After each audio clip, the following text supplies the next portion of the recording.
Hey, what's going on, everyone? Before we dive into today's episode, I want to tell you a little bit more about our awesome sponsor, MailShark.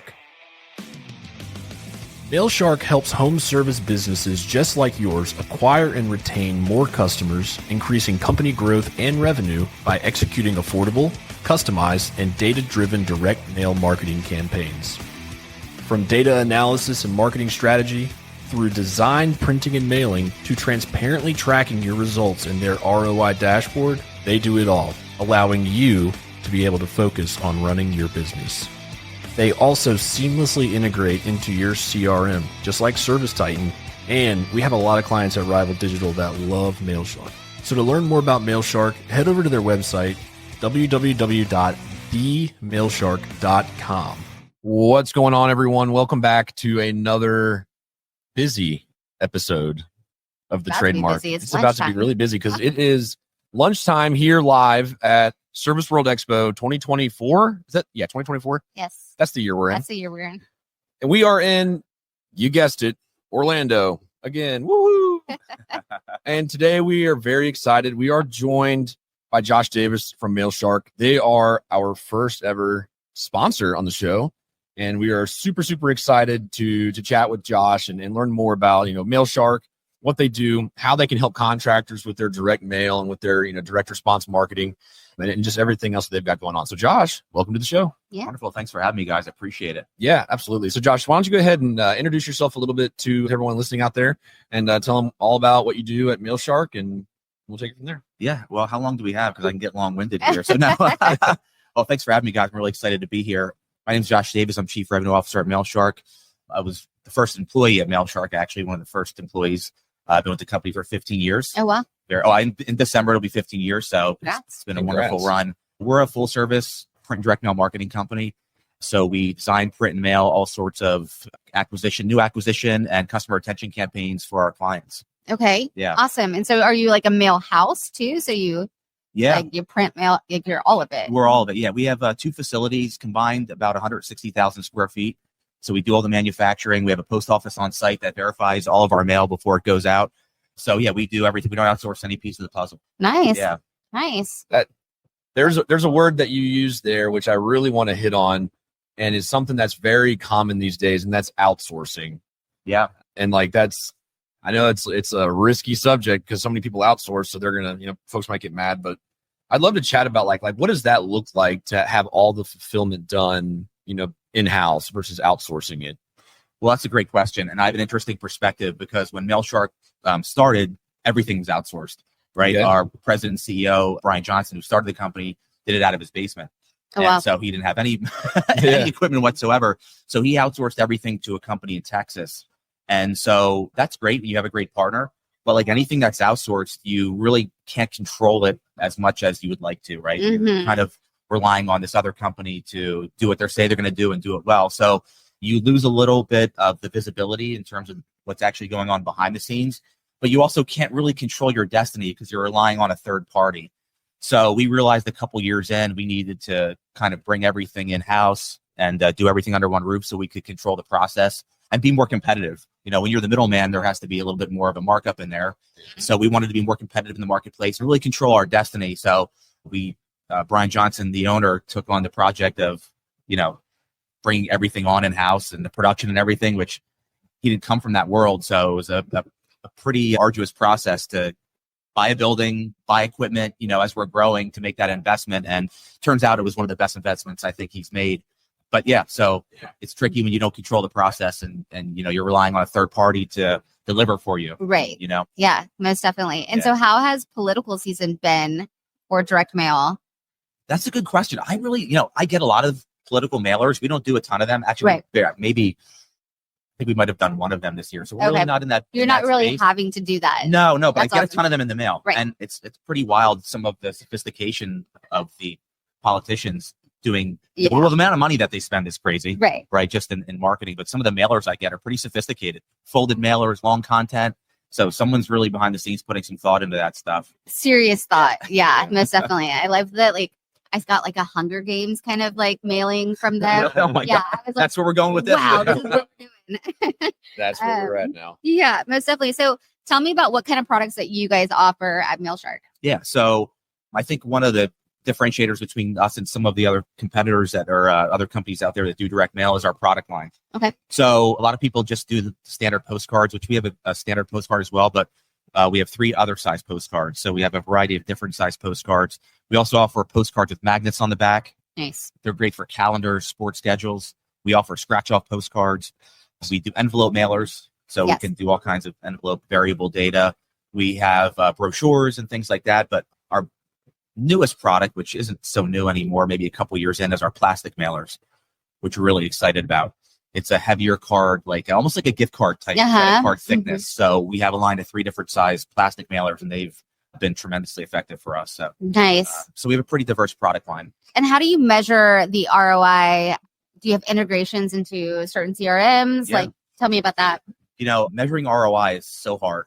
Especially with direct I don't mail. have to tell- Oh my Yeah. God. Okay. Yeah. It's like, It's a trigger. right. It is. Trust a trigger. me, it works. I've worked on many direct mail strategies, and I'm just like, Yeah. So let me give you my 2 cents. So, you know, how we're doing it basically. So call tracking is great. A lot of people use call tracking, and we like call tracking for the visibility. But the minute that people go to their website or Google and call from those numbers, we lose the call tracking from the mailer. The minute they scan a QR code, we're doing tons of QR codes, you know, scan here to schedule. Like, So the minute they scan that QR code, you lose visibility. Yeah. So how we're tracking ROI, and I think the most transparent way to do it is what we call a matchback report. And when we when we direct mail someone, of course, we have the address that we're sending the direct mail to. When they become a customer or client of the whatever company we're mailing for, specifically HVAC and the trades, they're acquiring their address because they have to go on site. So what we're doing is we're matching back the new customers they acquired to the mailing file and saying, hey, all of these people that got your mailer became a... Now, what we can't say is it's the only thing that got them to react, right? But we can say with no uncertain terms is this is a touch point that definitely affected their journey, right? Because we'll never know, you know, how many times they saw their branded trucks in the market, how many times they saw a yard sign, if they have a friend that uses them, what have you. But at least it does provide visibility for us to say, hey, this person got a mailer and they became a client. So that's how we're measuring ROI. And the great thing with companies like ServiceTitan, who we love, we're able to API the client data and report that back in a dashboard. So it makes it a seamless process because everyone wants to know their ROI. Right. Everyone wants especially on direct mail. They're like, this is expensive, but like, we want to do this because it makes sense. Yeah. But like, what does that look like in attribution? And then nobody knows how to measure it. And then is it like it's not a 30-day window. It's not a 60-day window. It's like a 90-day rolling, right? Yeah. I've had some direct mail. Like, I know. I've had some direct mail experience. I'm just like, yeah. So, so what's the look back period on that matchback report, right? And so, you know, I could tell people till they're blue in the face because I know based on call tracking that people have called over a year from mailers. Oh yeah. So I'm like, where did you keep that? Yeah. But when you try to tell it, when you try to tell a business owner, right. Yeah. Why are you keeping that for so long? You have to dust it off when you get it out. But when you try to say that to business owners, they look at you like, really? And you know, you're like, no, really? Yeah, no, really. So that's how we're doing it. But one blind spot is the actual response. So if someone were to call an HVAC, they get the mailer, they call, but they can't convert them. Right. We lose all that visibility. So we know that happens because we like call tracking. Yeah. Give us that visibility to actually listen to some of the calls. But that's a blind spot. And I've listened to some calls where they just could close them into, they couldn't convert them into an appointment. And so that's never seen. So the direct mail drove the lead. Right. Nobody will ever know about it. Yeah. So that's a tough blind spot. But, you know, ultimately it's the matchback report. It's looking at call tracking, kind of just putting it all together the best that you can, you know. It is. There's no kind of magic wand. There is no magic wand with direct mail. I love direct mail, but it's like there is no magic wand with attribution and looking at that. What we did at Mosquito Joe was we would have a vanity URL. So like we would have like a direct mailer for like their tick control services. And so like we would have a URL that was like mojoforticks.com. And like that's the URL that was on the postcard. And so that would forward to a landing page on the website that was only visible if you got like you can't find that page anywhere else in the world. And then you could control like the tracking number and the contact form and stuff. And that worked pretty well, but there's flaws in it too sometimes. That makes sense. Yeah. Especially what would happen too is like once someone would go to like mojoforticks.com, if they ever went back, like that URL was usually cached in their browser. And so it kept taking them to the landing page for direct mail. So like the same customer would convert like 3 times just for like callbacks and stuff. So yeah, direct, it's tricky, but it's a fun tricky. It is a fun tricky. Yeah, it's such a fun tricky because you're like, I don't know if this is gonna work, but I'm just gonna throw it out there. Digital, yes, like digital is so nice because it's just like, here's what we spent, here was the impressions, here's the clicks, and you can just really just see it. Like with direct mail, you have to really think beyond, you know, just the surface metrics. You have to really be like, how did this actually convert? Yeah, and you know, doing all those type of reports and stuff, which is. But also, like, how do people interpret, right? Like a piece of like something that they're holding. Yeah. So there's emotion tied to it. Yeah. There's a psychology of like how they read, right? Yeah. So like everything goes into it versus you can delete something off of digital really quickly. Yeah. But direct mail, it's like you mess up, you just messed up like maybe 10,000 plus postcards or something or letters. Yeah. That's like I just cringed. You're like, I'm like, if you could recall those for me, that'd be great. Yeah. That's a really good point. You know, we were talking about this yesterday when it comes to like, I was saying like, you know, once a postcard is printed and done and shipped, like there's no going back. Like once it's in the mailboxes, there's no going back. So like, what's the quality assurance process look like for you guys for like sending out mailers and doing campaigns like that? So you have to have your ducks in a row. You have to have the right processes. I mean, you know, you have to make sure you have the proper list, right? Right. You have to make sure that the artwork is proofed properly. Yeah. You have to make sure the paperwork is done, right? And so we're in Pennsylvania, but we service the entire country. So we're actually taking mail every week to every bulk mail center and sectional facility in the country. So the logistics of getting it from Pennsylvania, we're not dropping it in the mail there. We're trucking it to California. So that, you know, there's so many pieces of the puzzle that need to come together.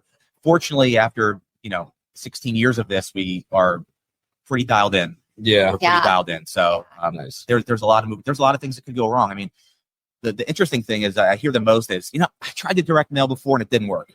Oh yeah. Okay. I get that all the time. I'm like, okay. Right. And then, but once you start having a conversation, it becomes very transparent about why it didn't work. And you start asking questions, they don't know the answers. You know, what was on the creative? Like what was the messaging, right? What was the list? What was all the stuff? And you can kind of see where things fall apart from that perspective. Yeah. They're like, well, we only emailed or mailed them once. Yeah. Oh gosh. Yeah. And they're like, it was 500 postcards. Yeah. Isn't that enough? You're like, no, unfortunately, that's not enough. Like, and then they don't know who you are. Right. And I think direct mail has a very like specific strategy behind it, right? For acquisition and for existing clients. Yeah, absolutely. Right. And so like, what is the direct mail strategy that you would recommend for acquisition? Yeah. So there's a couple of options. I mean, the first thing that I think should happen before you know, an HVAC or anyone in the trades is thinking about doing direct mail is taking their current customers, assuming they're, you know, they have it, unless they're brand new, that's a different story. But, you know, assuming they have a current customer database, putting them on a map, figuring out where they're coming from, identifying those neighborhoods, right? And then looking at the demographics of those neighborhoods and then figuring out, do we want to target those same neighborhoods and keep growing that little segment? Or do we want to look at other areas that might, you know, so that's the first step, I'd say, to, you know, analyze your zip codes, analyze the zip codes. And then from there, it's, you know, do you want to do a carrier route mailing, you know, and target specific carrier routes? Do you want to do more of a targeted mailing that's just only targeting specific homes of a specific age with a specific income? Right. Some people want to do that. Most don't. Yeah. Because you get more bang for your buck doing the carrier route strategy. Yeah. And most of the homes in the carrier routes are, you know, built around the same time with the same materials and are at the same age. So you get a little bit more bang for your buck. So that's the most popular acquisition play for home service companies.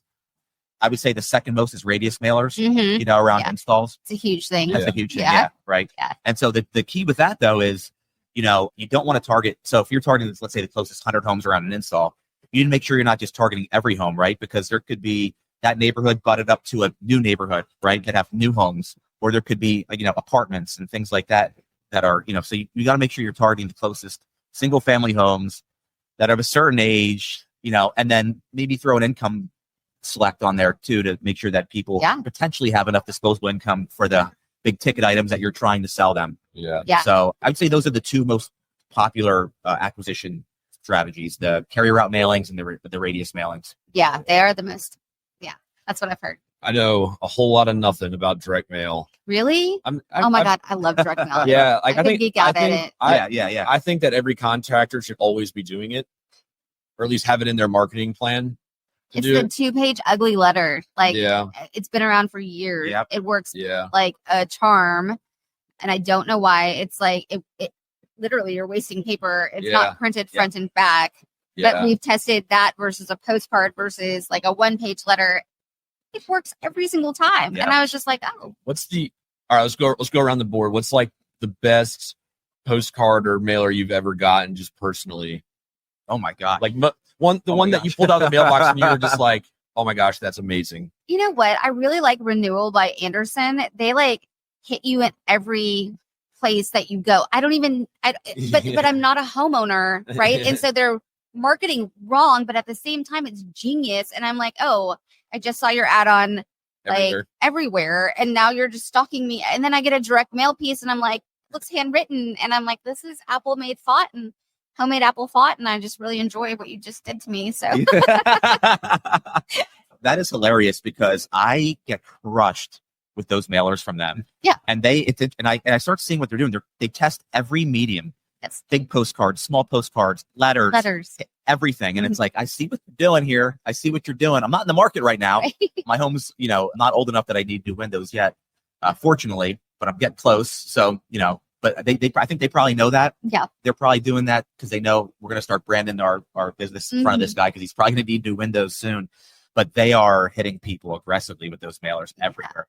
And I'm like, what is your marketing budget? Gosh, I know. I really just want to call them and ask, hey, if you're listening, drop a comment, tell me what's going on. Yeah, please. We won't tell anyone, but please tell us what your marketing budget is. Right. I got one recently that was effective in the worst way possible. So they had sent it in like one of those like cardboard legal document type envelopes. So like it's one of the ones we have to like rip off the little like yeah. And it said like urgent and it was like confidential notice. And I was like, oh God, what have I done? Like it was like urgent confidential notice. And I was like, this is like a lawsuit. I started thinking, I was like, have I done anything wrong? I was scared to open it. I was like, oh my God, what have I done? And then I opened it and it was the mortgage company trying to buy my mortgage, to like flip it. And I was like, seriously? I was so mad, but like I opened it like immediately and read the letter because I was like, I'm going to jail. Yeah. What did I do? I mean, like you try to go back in your mind, like, did I commit any crime? I was like, what am I doing? Where was now that I think about it? It's kind of like when you go through TSA and you're just like, wait, do I? Yeah. Right. Do I have pocket knives with me? I took a butter knife with me one time. I did. No, oh my God. So there was a tornado in Texas and like a really bad weather. And I didn't know what to do. I called my mom and she's like, well, are you going to like Girl Scout this? Like, what are you going to do? And I was like, I don't know. So I took all the utensils that I could, put them in my backpack because I was like, I could use a butter knife to cut if I get stuck in a tornado. Like ideas were going through my head. As I wake up in the morning, because I didn't sleep, I had that and a word with me. And they stopped me at TSA and they were like, no, ma'am, you cannot take this. And I was like, take what? They're like, this butter knife. And I was like, of course. That's I traveled. Amazing. Yeah, it was awesome. How do you explain that to them though? Like I didn't. They just laughed at me. Like they could tell like I was already flustered and like just like over it. And so they were just like laughing with me. And I was like, thank God, like I'm not going to jail or wherever. She looks harmless, but she does have a butter knife. So we're not quite sure what's going on. Yeah. Sarah's on the do not fly list. Right. Right. Butter knife. Oh my gosh. That's great. So I know earlier you were telling me direct mail is honestly, it's everyone's favorite subject to talk about. Of course. Who doesn't like to talk next about to digital marketing? Digital marketing and direct mail. Like that's everyone just wakes up in the morning looking forward to talking to their vendor for this. But for our listeners out there, what's something that most contractors don't know about direct mail marketing that you wish that they did know? Wow, that's a good question. I think there's a lot of things. I think overall, nobody understands it. Right. Like wait, are people still doing this? Is direct mail still working? And I'm like scratching my head going, wow, this guy has really no idea, which is an opportunity for us, right? Yeah. Right. That because we know so much about it to educate them. I just think overall, there's just a lack of awareness on how effective it is, all the options that are available, how targeted you can get, and really just the ROI that it can actually bring when you do it right. Yeah. Yeah. It's kind of an overall picture. It's amazing. It still blows me away because, it'll be 15 years I'm with the company in December. But from the first day I started, people were asking me, wait, are people still doing direct mail? With email and all this social stuff was crazy, and no one was thinking about direct mail. But I still get it just as much today. And it just kind of blows my mind. Yeah.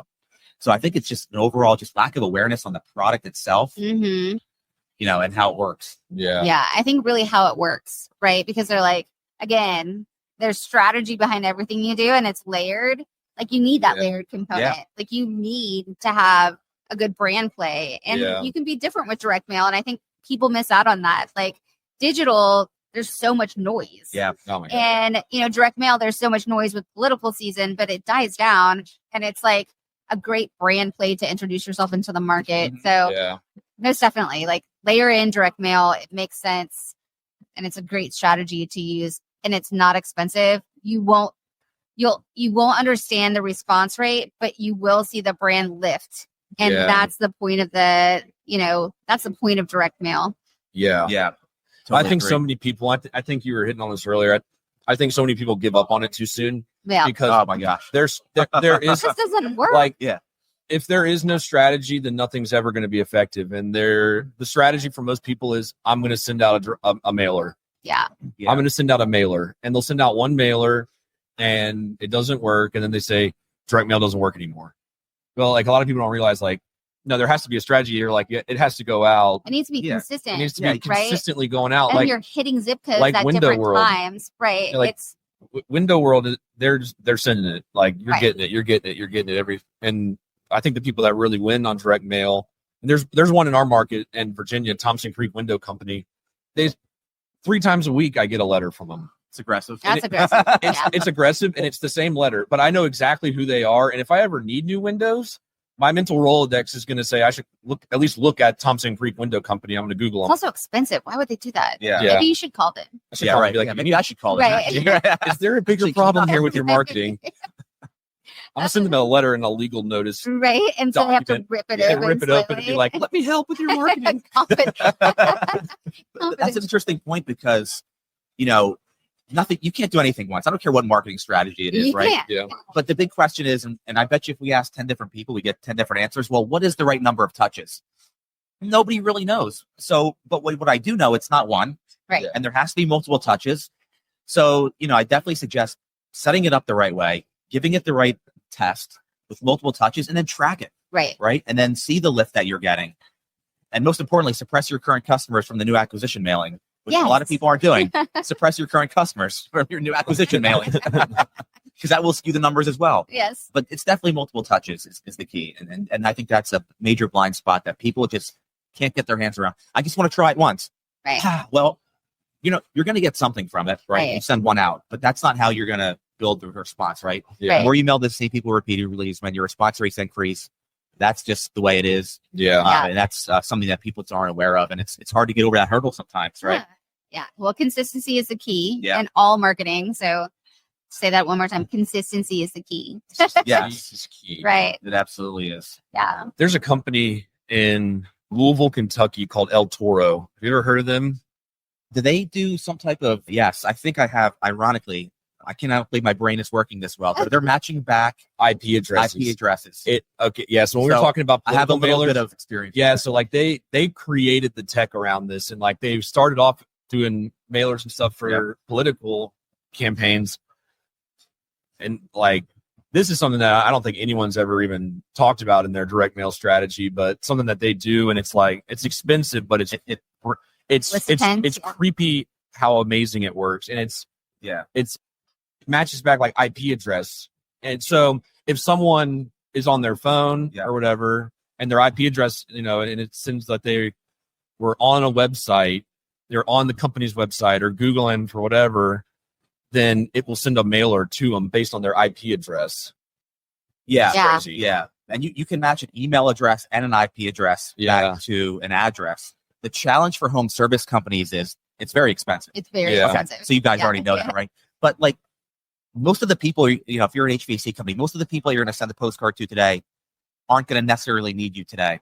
Right. So you send them a direct mail piece, but then you hit them with an email, let's say, or a digital ad, but they don't need you today. Right. That digital ad is gone and it was very expensive. Yeah. So it's a tough justification to spend that money doing that in this space, I think. Yeah. And it's difficult to execute those campaigns. It's a lot of work and it's expensive and it's tricky, right? For the trades. And I could see it for the political space. At the right time. Like, okay, we need to hit them right now because they're going to go vote. And we know they're going to go vote today. Yeah. Right. But with the services and the trades, it's a little different, I think. Yeah. Yeah. It's really sophisticated. Yeah. So contractors, when you're talking to your marketing company and you're like, how do these politicians show up everywhere? They're spending a whole lot of money. They are. It's a wild the amount of money they're spending in direct mail. It's crazy. Yeah. And it's an interesting game too, because a lot of them want to, or I don't know if they have to, but they like to use a direct mail company that's local. Uh-huh. For whatever reason. I guess it's their market. Like, hey, if we're in, let's say, Pennsylvania, let's use a local company. But then they try to skirt around that. So there's all sorts of weird things with this political mail where they're using companies out of state when they're not supposed to, I guess. And there's all sorts of stuff going on with that. Yeah. That market. It is crazy. Yeah. Well, we really appreciate you being on and giving so much information in such a short amount of time. It's been great. Yeah, keep chatting all day. So much. Josh, how can our listeners learn more about MailShark and all the great things that you offer? Yeah, I would say the easiest way is just visit our website. It's themailshark.com, all one word, TheMailShark.com. And we try to make our process and services very transparent. So hit the website. I think it'll give you 99% of the information you need to make an educated decision on whether or not you want to talk to us. Nice. Yeah. Well, thank you so much for thank you sponsoring guys us so much. too. I really it. appreciate it. Yeah, absolutely. All right. Thanks for listening, everyone. And we will be back soon. And that wraps up another episode of The Trademark, where we bridge the worlds of the trades and marketing, one story at a time. We can't wait to see you next time. Thank you to the trades for giving back big, loving big, and taking massive action. Don't forget to join us next time for more engaging conversations and innovative ideas. If you enjoyed today's episode, please leave us a review and share it with your colleagues and friends in the trades and marketing. Your support means the world to us.